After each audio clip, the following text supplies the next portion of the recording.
Wavesound Audiobooks presents an unabridged recording of Murder in the Pacific, Champagne Beach by Matt Francis, narrated by Lani Tupu. To my late parents, Claire and Noel, for modelling lives of love and selflessness. Chapter 1. The ceiling fan was annoying, not because of its lack of impact on the heat and humidity in the large courtroom, though this was minimal. Rather, it was annoying because of the sound that it was making. Although the fan turned slowly, the noise from a broken component wasn't consistent. Sometimes it made a knocking sound, sometimes it didn't. There was no discernible pattern to the fan's interruptions. Sergeant George Long was finding it hard not to be distracted. He turned around to see if it was annoying those sitting around him. From what he could see, he was the only one paying it attention. Everyone else was focused on their phones or talking to each other.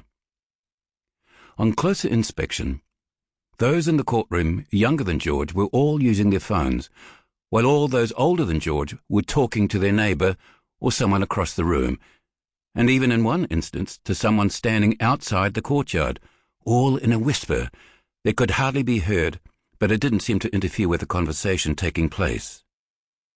Given his age, George wasn't sure what he should do: use his phone or talk to Constable Jaylene Ollie sitting next to him. Just as he was almost at a decision, the fan above him clicked noisily, again out of sequence, and he again lost his train of thought. There were a lot of people in the courtroom, and more standing outside. These were the smart ones, George thought.